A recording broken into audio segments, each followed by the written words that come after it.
Halo siswa-siswi di Klatsar Kementerian Keuangan. Selamat datang di e-learning agenda nilai-nilai dasar PNS Etika Publik. Klik tombol masuk untuk memulai pembelajaran kita hari ini. Mata pelatihan etika publik terdiri dari 3 bab, yaitu 1. Kode etik dan perilaku pejabat publik. 2. Bentuk-bentuk kode etik dan implikasinya. 3. Aktualisasi etika aparatur sipil negara. Bab 1. Kode etik dan perilaku pejabat publik. Klik siap untuk melanjutkan. Bab 1. Kode etik dan perilaku pejabat publik.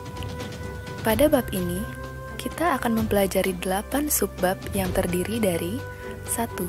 Pengertian etika. 2. Pengertian kode etik. 3. Kode etik ASN. 4. Nilai-nilai dasar etika publik.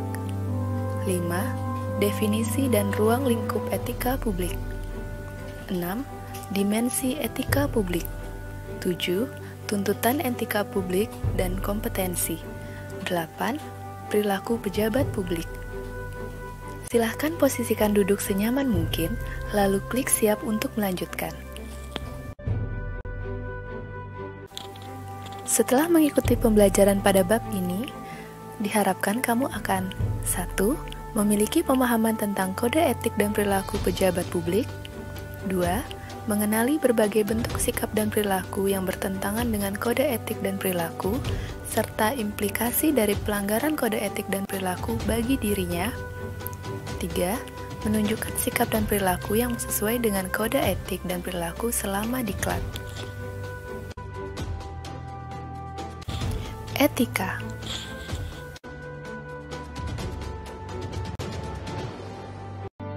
Menurut Werik dan Kunz, etika didefinisikan sebagai the discipline dealing with what is good and bad and with moral duty and obligation.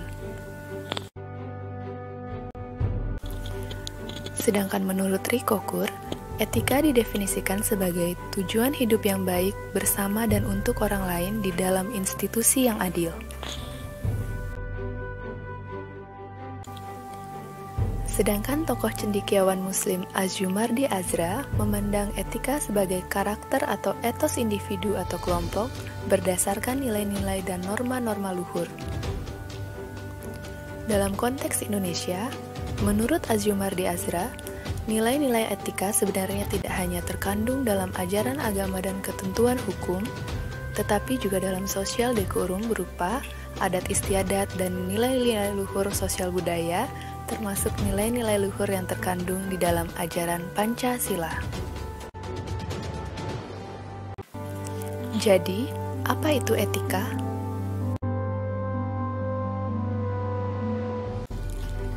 Etika lebih dipahami sebagai refleksi atas baik atau buruk, benar atau salah, yang harus dilakukan atau bagaimana melakukan yang baik atau benar, sedangkan moral mengacu pada kewajiban untuk melakukan yang baik atau apa yang seharusnya dilakukan.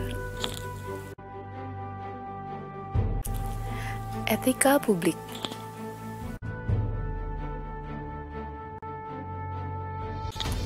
Dalam kaitannya dengan pelayanan publik, etika publik adalah refleksi tentang standar atau norma yang menentukan baik atau buruk, benar atau salah perilaku, tindakan, dan keputusan untuk mengarahkan kebijakan publik dalam rangka menjalankan tanggung jawab pelayanan publik.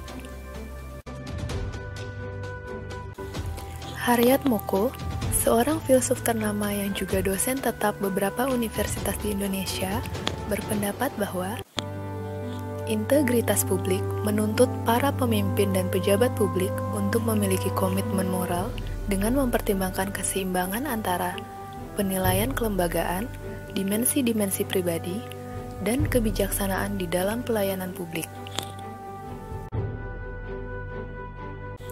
Apa itu kode etik?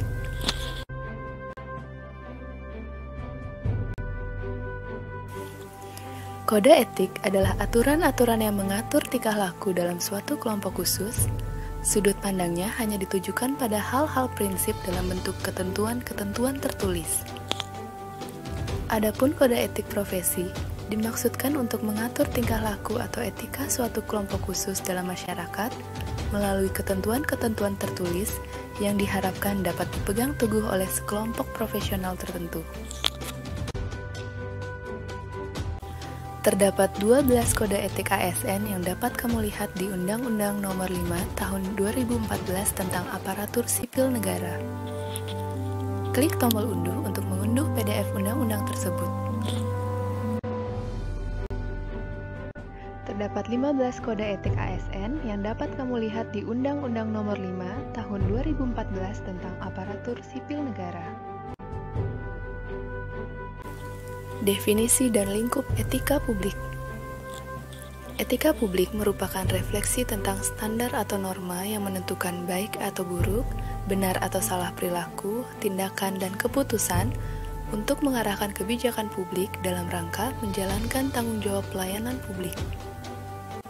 Terdapat 3 fokus utama dalam pelayanan publik, yaitu 1. Pelayanan publik yang berkualitas dan relevan. 2. Sisi dimensi reflektif, di mana etika publik berfungsi sebagai bantuan dalam menimbang pilihan sarana kebijakan publik dan alat evaluasi. 3. Modalitas etika, yang menjembatani antara norma moral dan tindakan faktual. Terdapat 3 dimensi etika publik. 1. Dimensi tindakan integritas publik. 2. Dimensi kualitas pelayanan publik. 3. Dimensi modalitas. Dimensi kualitas pelayanan publik. Etika publik menekankan pada aspek nilai dan norma, serta prinsip moral, sehingga etika publik membentuk integritas pelayanan publik. Moral dalam etika publik menuntut lebih dari sekedar kompetensi teknis, karena harus mampu mengidentifikasi masalah-masalah dan konsep etika yang khas dalam pelayanan publik.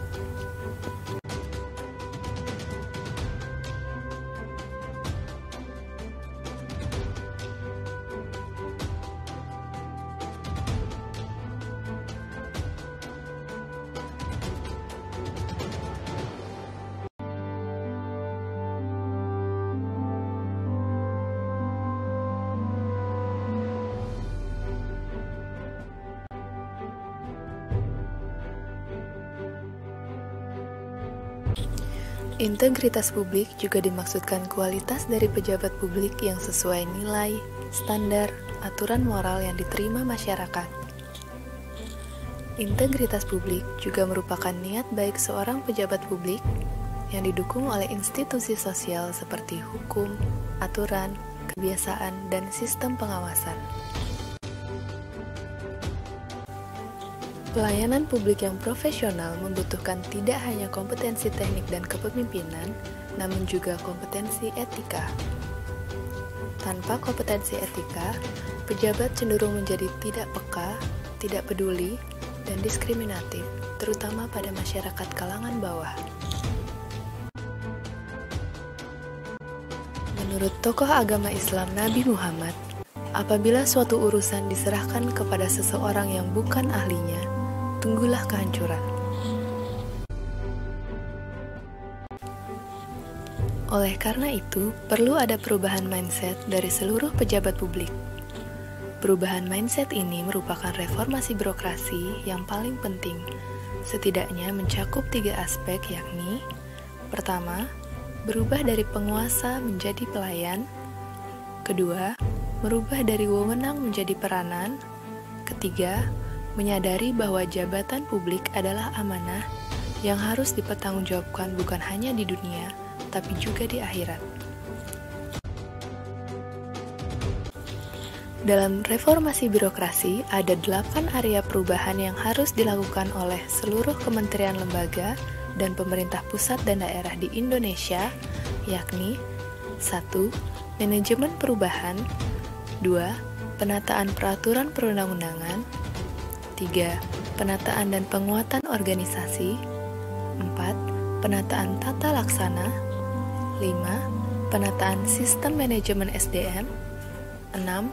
Penguatan akuntabilitas. 7. Penguatan pengawasan. Dan 8. Peningkatan pelayanan publik. Keberhasilan dalam melaksanakan 8 area perubahan ini diharapkan dapat mewujudkan birokrasi yang bersih dari KKN, pelayanan publik yang berkualitas, serta meningkatnya kapasitas dan akuntabilitas kinerja.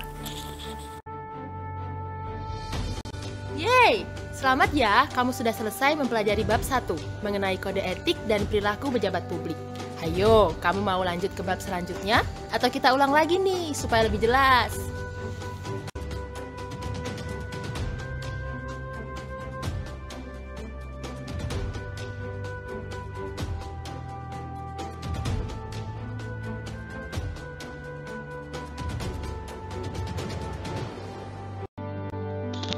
Setelah mengikuti pembelajaran pada bab ini, diharapkan Anda akan 1. Memiliki pemahaman tentang pentingnya etika dalam urusan pelayanan publik. 2. Memiliki pemahaman tentang penggunaan kekuasaan legitimasi kebijakan. 3. Memiliki pemahaman tentang konflik kepentingan. 4. Memiliki pemahaman tentang sumber-sumber kode etik bagi ASN. 5. Memiliki pemahaman tentang implikasi kode etik dalam pelayanan publik. Klik selanjutnya untuk melanjutkan. Pentingnya kode etik dalam urusan publik. Orang awam biasanya merujuk kode etik sebagai kodifikasi dalam profesi tertentu, misalnya dokter, insinyur, akuntan, dan sebagainya. Namun, bagi PNS yang merupakan jabatan generik, tidak ada satu rumusan kode etik yang berlaku bagi semua jenis pekerjaan, sehingga kode etik administrasi negara dirujuk posisinya berada di antara etika profesi dan etika politik. Norma etika berisi berbagai ketentuan dan kaidah moralitas yang berbeda dengan norma hukum yang berisi sanksi. Pada norma hukum, terdapat sanksi yang bersifat paksaan dan memerlukan penegak hukum. Berbeda dengan norma etika yang jika melanggar akan timbul kesadaran internal atau sanksi sosial yang terbentuk karena tujuan yang sama dalam organisasi. Selain itu, pejabat publik wajib menaati prosedur, tata kerja, dan peraturan-peraturan yang telah ditetapkan oleh organisasi pemerintah, sehingga seorang pegawai pemerintah dituntut untuk memiliki kewaspadaan profesional dan kewaspadaan spiritual. Kewaspadaan profesional berarti bahwa dia harus menaati kaidah-kaidah teknis dan peraturan-peraturan yang terkait dengan kedudukannya sebagai seorang pembuat keputusan. Sedangkan kewaspadaan spiritual merujuk pada penerapan nilai-nilai kearifan, kejujuran, keuletan, sikap sederhana dan hemat, tanggung jawab, serta akhlak dan perilaku yang baik. Penggunaan kekuasaan, legitimasi kebijakan. Tahukah kamu, setiap jabatan mengandung implikasi kekuasaan. Dari segi moralitas, kekuasaan harus memiliki legitimasi yang kuat. Kata legitimasi sendiri berasal dari bahasa Latin, yaitu lex, yang artinya hukum. Tapi istilah legitimasi lebih tepat jika bermakna keabsahan dalam memegang kekuasaan. Pada awalnya, sebagian besar kekuasaan di dunia bersistem monarki, yang legitimasinya berasal dari keyakinan atau agama. Para raja dalam sistem tersebut dianggap memegang amanat Tuhan, dan mereka memiliki kekuasaan yang besar. Pendobrakan terhadap legitimasi tersebut melahirkan legitimasi sosiologis. Legitimasi sosiologis memungkinkan sebagian besar kelompok sosial untuk menyetujui seseorang yang dipercaya untuk memimpin mereka dalam periode tertentu. Kekuasaan yang paling kuat adalah legitimasi yang memenuhi landasan etis. Ada 3 alasan kenapa legitimasi etis ini penting. Pertama, landasan etis memiliki basis yang kuat bagi perilaku manusia, sehingga keabsahan penggunaan kekuasaan pasti terjamin. Kedua, legitimasi etis berada di belakang tatanan normatif perilaku manusia. Sebagaimana kita tahu, norma etika menjadi penopang dari ideologi dan hukum dalam masyarakat, sehingga legitimasi etis bisa menjadi landasan yang kokoh. Ketiga, legitimasi etis tidak berdasarkan pada pandangan moral de facto, sehingga tidak lekang ruang dan waktu. Sejak tahun 2005, gubernur dan bupati di Indonesia dipilih langsung oleh rakyat. Banyak dari mereka yang mengandalkan legitimasi sosiologis dalam menyedot suara masyarakat. Namun sayang, legitimasi tersebut tidak menjamin seorang kepala daerah memperoleh kekuasaannya secara baik. Mereka melakukan kampanye hitam dan politik uang. Sehingga, selain memperhatikan legitimasi sosiologis, seorang calon kepala daerah juga harus memperhatikan legitimasi etis yang dilandasi pengabdian tulus dan komitmen memenuhi kesejahteraan masyarakat.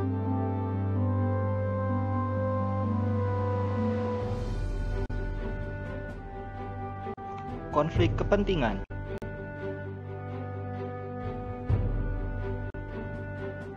Selain kekuasaan yang harus sejalan dengan norma etika, ada kaidah pokok lain yang seringkali disebutkan dalam pedoman kode etik universal, yaitu konflik kepentingan. Apa itu konflik kepentingan?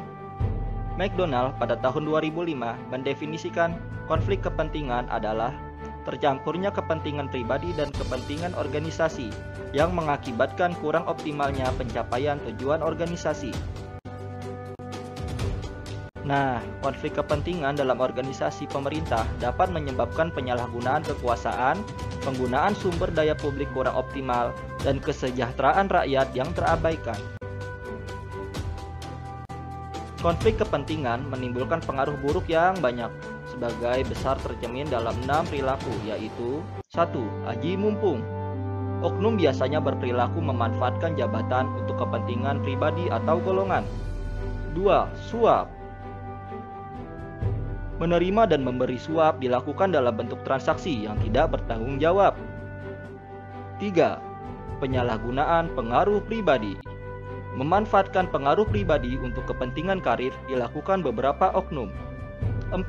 Pemanfaatan fasilitas organisasi atau lembaga untuk kepentingan pribadi. 5. Pemanfaatan informasi rahasia. Berbagai informasi rahasia sudah semestinya dijaga ya. Mengacaukan kedudukan formal dengan keuntungan yang diperoleh secara informal merupakan pelanggaran. 6. Loyalitas ganda.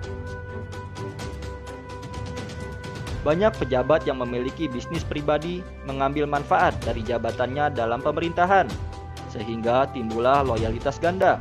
Banyaknya kasus seperti inilah yang menyebabkan rendahnya integritas pelayanan publik di Indonesia. Apa saja tindakan yang harus kita hindari karena termasuk ke dalam konflik kepentingan? Paul Douglas pada tahun 1993 mengemukakan 5 tindakan yang termasuk konflik kepentingan, yaitu 1. Ikut serta dalam transaksi bisnis pribadi atau perusahaan swasta untuk keuntungan pribadi dengan mengatasnamakan jabatan kedinasan. 2. Menerima segala bentuk hadiah dari pihak swasta pada saat ia melaksanakan transaksi untuk kepentingan kedinasan atau kepentingan pemerintah. 3.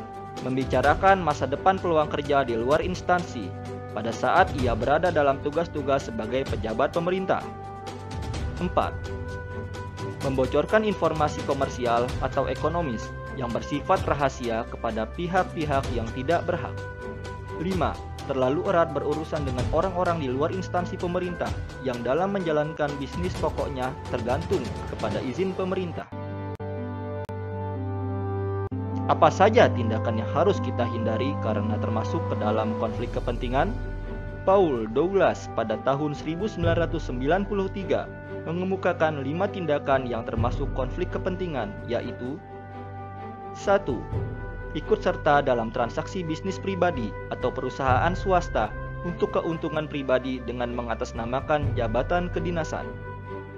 2. Menerima segala bentuk hadiah dari pihak swasta pada saat ia melaksanakan transaksi untuk kepentingan kedinasan atau kepentingan pemerintah. 3. Membicarakan masa depan peluang kerja di luar instansi pada saat ia berada dalam tugas-tugas sebagai pejabat pemerintah. 4. Membocorkan informasi komersial atau ekonomis yang bersifat rahasia kepada pihak-pihak yang tidak berhak. 5. Terlalu erat berurusan dengan orang-orang di luar instansi pemerintah yang dalam menjalankan bisnis pokoknya tergantung kepada izin pemerintah. Sumber-sumber kode etik bagi ASN biasanya mengikuti kaidah moral yang sifatnya universal, dan sekaligus menyesuaikan konteks lingkungan dari sistem administrasi publik di sebuah negara.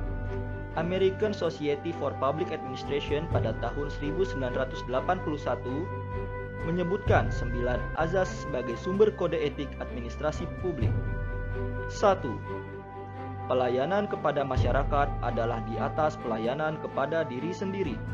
2. Rakyat adalah berdaulat dan mereka yang bekerja dalam lembaga pemerintahan pada akhirnya bertanggung jawab kepada rakyat. 3. Hukum mengatur semua tindakan dari lembaga pemerintah. 4. Manajemen yang efisien dan efektif adalah dasar bagi administrasi publik. 5. Sistem penilaian kemampuan, kesempatan yang sama, dan azas-azas iktikat baik akan didukung, dijalankan, dan dikembangkan. 6. Perlindungan terhadap kepercayaan rakyat adalah hal yang sangat penting. 7. Pelayanan kepada masyarakat menuntut kepekaan khusus dengan ciri-ciri keadilan, keberanian, kejujuran, dan persamaan. 8. Hati nurani memegang peran penting dalam memilih arah tindakan. 9. Para administrator negara tidak hanya terlibat untuk mencegah hal yang salah, tetapi juga untuk mengusahakan hal yang benar melalui pelaksanaan tanggung jawab dengan penuh semangat dan tepat pada waktunya. Bagaimana di Indonesia? Di Indonesia terdapat 6 peraturan yang merupakan sumber-sumber kode etik ASN yang terus berkembang sejak zaman kemerdekaan, yaitu 1. Peraturan Pemerintah Nomor 11 Tahun 1959 tentang Sumpah Jabatan PNS dan Anggota Perang. 2. Peraturan Pemerintah Nomor 21 Tahun 1975 tentang Sumpah Janji Pegawai Negeri Sipil. 3. Peraturan Pemerintah Nomor 30 Tahun 1980 tentang Peraturan Disiplin PNS. 4. Peraturan Pemerintah Nomor 42 Tahun 2004 tentang Pembinaan Jiwa Korps dan Kode Etik PNS. 5. Peraturan Pemerintah Nomor 53 Tahun 2010 tentang Disiplin PNS. 6. Undang-Undang Nomor 5 Tahun 2014 tentang ASN. Di dalam UU Nomor 5 Tahun 2014 memang telah ditegaskan berbagai ketentuan disiplin PNS, sistem sanksi yang bisa dibebankan apabila seorang PNS melanggar hukum, menyalahgunakan wewenang, dan terlibat dalam konflik kepentingan. Namun, undang-undang ini masih sangat tergantung kepada bagaimana pelaksanaan peraturan-peraturan yang lebih teknis dalam bentuk peraturan pemerintah, peraturan presiden, dan peraturan lainnya.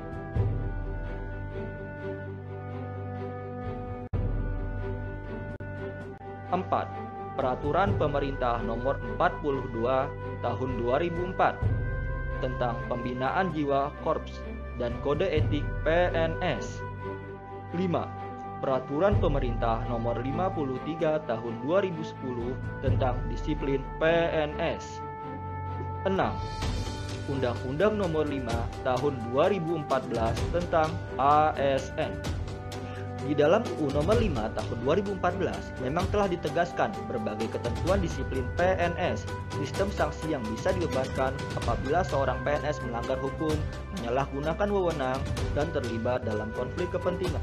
Namun, undang-undang ini masih sangat tergantung kepada bagaimana pelaksanaan peraturan-peraturan yang lebih teknis dalam bentuk peraturan pemerintah, peraturan presiden, dan peraturan lainnya.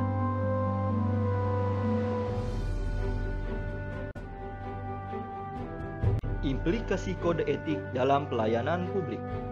Paham idealisme etik mengatakan bahwa pada dasarnya setiap manusia adalah baik dan suka hal-hal yang baik. Apabila ada orang-orang yang menyimpang dari kebaikan, itu semata-mata karena dia tidak tahu norma untuk bertindak dengan baik atau tidak tahu cara bertindak yang menuju ke arah kebaikan. Dengan demikian, para pegawai dan pejabat perlu terus diingatkan akan rujukan kode etik PNS yang tersedia. Sosialisasi dari sumber-sumber kode etik itu beserta penyadaran akan perlunya menaati kode etik itu harus dilakukan secara berkesinambungan dalam setiap jenis pelatihan kepegawaian untuk melengkapi aspek kognisi dan aspek profesionalisme dari seorang pegawai sebagai abdi masyarakat. Berikutnya, rujukan pelaksanaan kode etik yang sifatnya normatif perlu didukung dengan diskusi mengenai berbagai kasus nyata yang dialami oleh seorang pegawai di dalam lingkungan kerjanya masing-masing.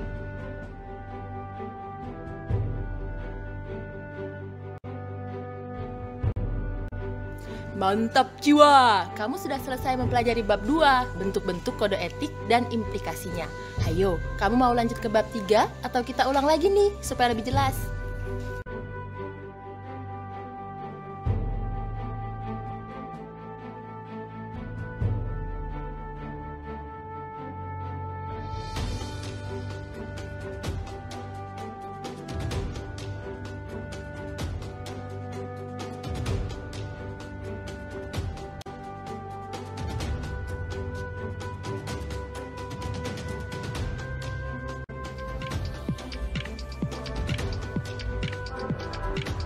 Musim mudik lebaran tahun ini aparatur sipil negara di lingkup pemerintah Kabupaten Trenggalek diberi kebebasan untuk menggunakan fasilitas negara berupa mobil dinas. Meski demikian, para ASN tersebut harus mematuhi beberapa ketentuan yang telah ditetapkan oleh pemerintah.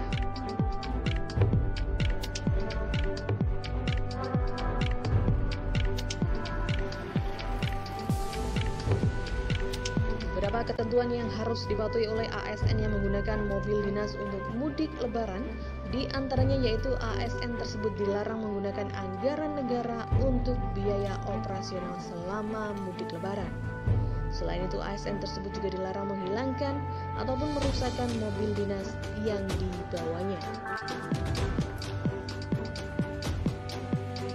PLT Bupati Trenggalek Muhammad Nur Arifin menerangkan asal mematuhi beberapa persyaratan yang telah ditentukan, pada intinya memang diperbolehkan ASN menggunakan mobil dinas untuk mudik lebaran. Namun sebelum dan sesudah dibawa, mudik mobil tersebut akan dilakukan pengecekan terlebih dahulu agar diketahui apakah mobil tersebut kembali dengan kondisi yang sama atau tidak. Ada dilarang, tapi yang dilarang menghilangkan, merusak, jadi semua operasional dan segala macam saya minta untuk jadi tanggung jawab personal pribadi.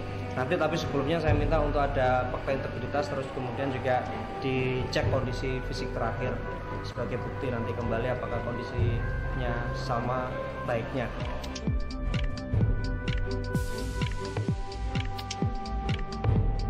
Lebih lanjut, PLT Bupati juga menghimbau kepada seluruh ASN pemegang mobil dinas, jika mobil dinas tersebut tidak digunakan untuk mudik, pihaknya menyarankan agar menitipkannya di Polres Trenggalek. Dengan demikian, kondisi mobil bisa terjamin keamanannya.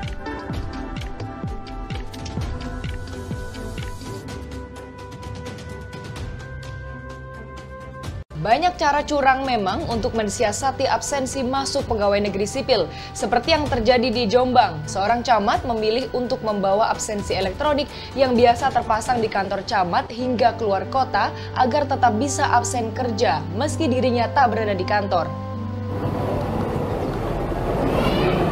Di kantor Kecamatan Pelandaan, Jombang, Jawa Timur inilah mesin absensi kehadiran pegawai negeri sipil bisa pergi keluar kota. Tidak tanggung-tanggung, mesin yang biasanya berada di kantor Satuan Polisi Pamong Kecamatan dibawa camatnya sendiri rekreasi dengan sejumlah PNS ke Telaga Sarangan di Kabupaten Magetan. Mesin absensi ini sengaja dibawa diduga digunakan oleh sang camat untuk mengelabui absensi kehadiran jam kerja. Pasalnya, kegiatan di luar dinas yang diduga dilakukan camat tersebut berlangsung saat jam efektif kerja. Hasilnya, saat sejumlah PNS yang masih bekerja di kantor kecamatan tak bisa absen pulang sehingga dianggap membolos di jam kerja. Terus kalau Bapak nggak masuk, nggak ikut, ceklok Bapak di mana ketika itu? Waktu itu saya udah ceklok pulang, saya shift malam. Dari pagi sudah saya ceklok. Teman-teman ada acara. Artinya sebelum ini dibawa ke Sarangan, Bapak sudah ceklok lebih dulu? Sudah ceklok lebih dulu. Sementara menurut PNS yang mengikuti kegiatan sang camat, Kepergian mereka ke Magetan dalam rangka studi banding yang dilakukan oleh ibu-ibu PKK. Pak Camat yang menambah di sana. Artinya Bapak ceklok di sana atau di kantor? Di sana. Di sana, di Sarangan ya? Iya. Memang di bawah Pak itu? Yang bawa Pak Camat. Pinggirnya di bawah ya? Pak Camatnya ya, yang bawa itu. Kenapa? Kita hanya ikut saja Pak. Modus pelanggaran kejujuran yang dilakukan rombongan ini terjadi tanggal 30 Desember 2016 pagi setelah seluruh PNS absen masuk. Usai seluruh staf dan PNS absen, mesin absen atau fingerprint dibawa rombongan atas perintah camat. Tujuannya agar di Sarangan PNS bisa absen pulang. Dari 22 PNS yang ada di kecamatan ini, hanya 6 yang berangkat ke Magetan mengikuti perintah sang camat. Sementara PNS lainnya tetap berada di kantor melayani administrasi di kecamatan. Sutomora Harjo, Jombang. Menolak penerimaan CPNS tahun 2018, ratusan tenaga honorer di Ciamis menggelar aksi bubuhkan cap darah dalam kain putih. Pembatasan usia maksimal 35 tahun untuk peserta CPNS membuat 1.000 lebih tenaga honorer di Ciamis tidak bisa mengikuti tes.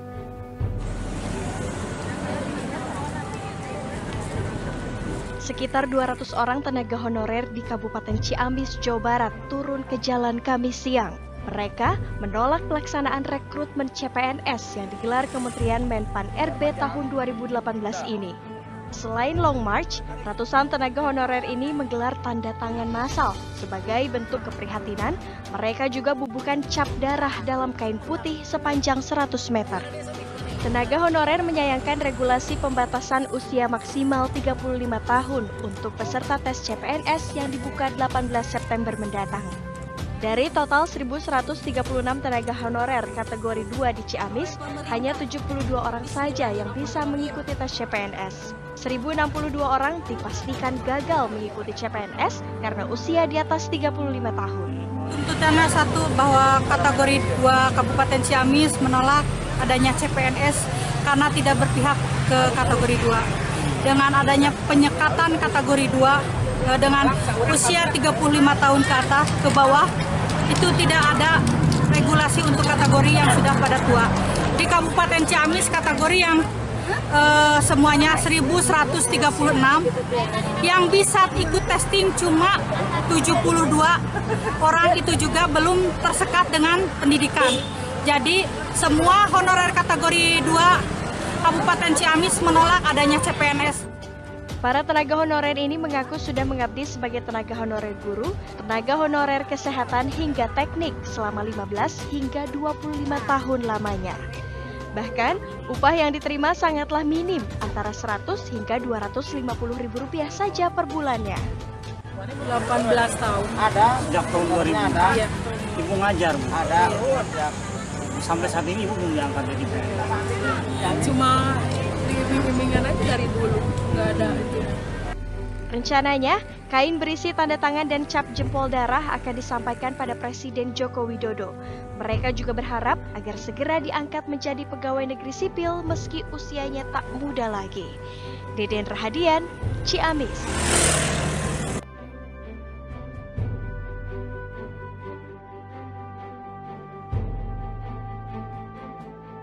Pemirsa, Komisi Pemberantasan Korupsi mengingatkan pejabat negara yang menerima tiket Asian Games untuk melapor bila tidak mau tersandung tuduhan gratifikasi. Sementara Wakil Presiden Yusuf Kala mengatakan penerimaan tiket bukan termasuk gratifikasi. Mau nonton upacara penutupan Asian Games 2018? Baru mau beli tiketnya? Siap-siap gigit jari karena karcisnya sudah habis terjual. Di Blibli.com, tiket closing ceremony untuk harga Rp450.000 hingga Rp2 juta ludes semua. Di situs tiket.com juga sama, karcis untuk semua kategori habis tak bersisa. Sementara di Asian Games 2018.loket.com, keterangan yang ditampilkan fully booked, jadi tetap tidak bisa dibeli. Masalah tiket ini menjadi perhatian Komisi Pemberantasan Korupsi.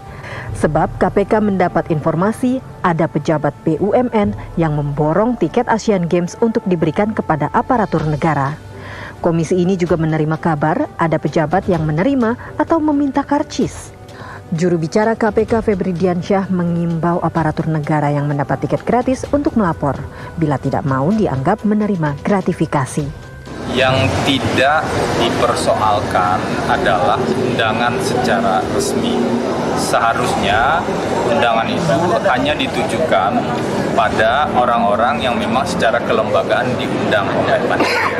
Karena kita perlu bedakan hadir dalam kapasitas sebagai undangan mewakili institusi atau mereka yang meminta atau mendapatkan tiket gratis untuk hadir. Lebih baik mereka yang ingin menonton, baik pejabat ataupun masyarakat umum, membeli tiket agar perlakuannya sama untuk semua orang.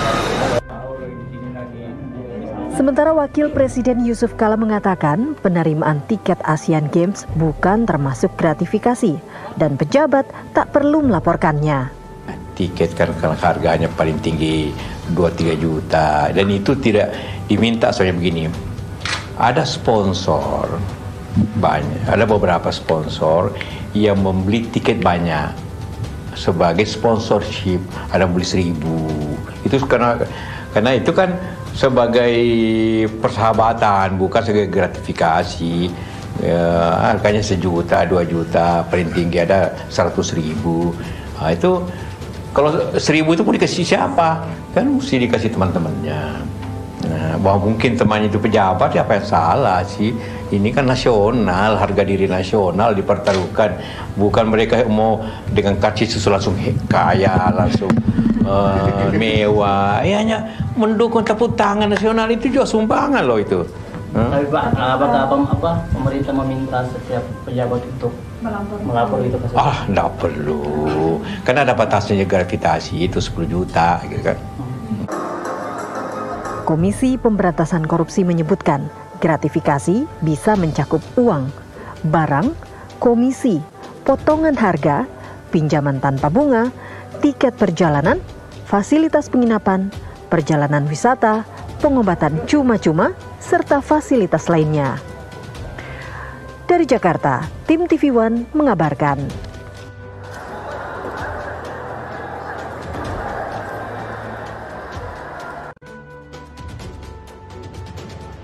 Kejaksaan Negeri Magetan kembali memanggil beberapa pejabat di lingkup Pemkab Magetan. Salah satunya adalah Kepala Badan Perencanaan Pembangunan Daerah atau Bapeda Magetan Sumarjoko. Sumarjoko yang disebut-sebut sebagai inisiator pengadaan sepatu PNS diperiksa secara tertutup di ruang Kasipitsus Kejari Magetan. Bersamaan dengan pemeriksaan Sumarjoko, Kejari Magetan juga memanggil Suwadi, mantan asisten 2 Pemkab Magetan yang saat ini menjabat sebagai Kepala Bakes Bangpolinmas Magetan. Tidak hanya pejabat lingkup Pemkab Magetan yang dipanggil Kejari Magetan, tim penyidik juga memanggil tersangka korupsi sepatu Yusuf Ashari. Pria yang juga ketua Asosiasi Perajin Kulit Magetan ini dipanggil bersama temannya yang juga pengurus Asosiasi Eko. Kasih Intel Kejari Magetan Ali Munib mengungkapkan pemanggilan pejabat daerah dan asosiasi perajin kulit untuk mengusut dugaan korupsi sepatu PNS. Namun ia belum bisa membeberkan hasil pemeriksaan dari kedua belah pihak tersebut. Hari ini kita melakukan pemeriksaan sebagai kelanjutan dari penanganan kasus korupsi sepatu. Hari ini dipanggil yang pertama ada 3 orang, yaitu Pak Swati, kemudian Pak Yusuf, kemudian Pak Eko Di. Ada berapa orang tadi Pak yang diperiksa? Hari ini ada sekitar 4 orang, yang satu terakhir Kepala Bapeda Pak Marsjoko. Diketahui kasus korupsi pengadaan sepatu PNS merugikan negara senilai 1,3 miliar rupiah dari APBD Magetan tahun 2014. Kejari Magetan telah menetapkan 1 tersangka yaitu Yusuf Ashari. Kasipitsus Kejari Magetan Ahmad Taufik Hidayat menambahkan kemungkinan akan ada tersangka baru dari pihak pemerintah Pemkab Magetan. Heru Irawan, Magetan, Sakti TV.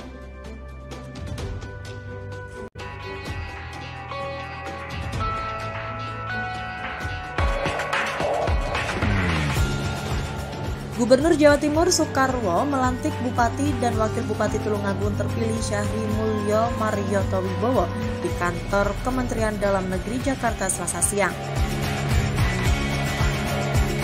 Tak selang lama, Kemendagri melalui Gubernur Jawa Timur menunjuk Wakil Bupati sebagai pelaksana tugas Bupati karena Bupati terpilih Syahri Mulyo tengah menjalani proses hukum terkait suap proyek di Tulungagung. Syahri kini ditetapkan sebagai tersangka oleh KPK karena bekerja sama dengan Wali Kota Blitar Muhammad Samanhudi Anwar dalam kasus dugaan suap proyek di Blitar dan Tulungagung.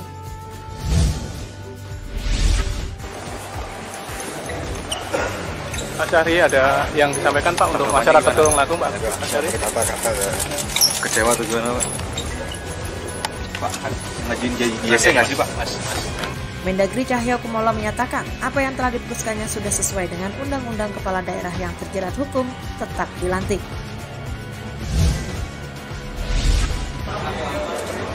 Bahwa kepala daerah atau wakil kepala daerah yang mempunyai masalah hukum, walaupun ditahan, tetapi belum mempunyai kekuatan hukum tetap, ya tetap dilantik. Sebagaimana yang lalu juga diadakan pelantikan di gedung ini. Kemudian agar pemerintahan tidak kosong, maka saya mengeluarkan surat keputusan menyampaikan kepada Bapak Gubernur supaya menyerahkan kepada Wakil Bupati untuk melaksanakan tugas sehari-hari. Sampai kapan? Sampai Bupati terpilih ini sudah mempunyai kekuatan hukum tetap hasil dari proses persidangan tipikor.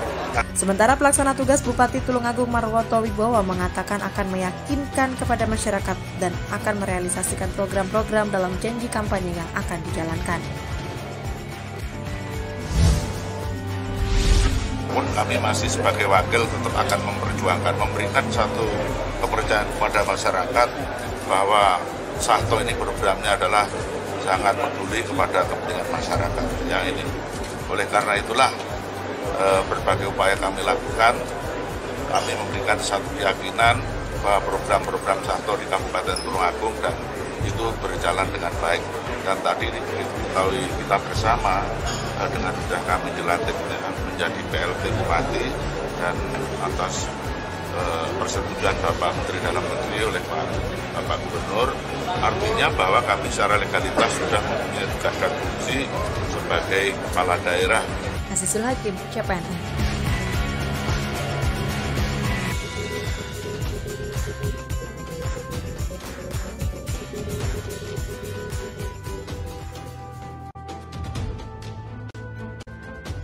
Jos Gandos.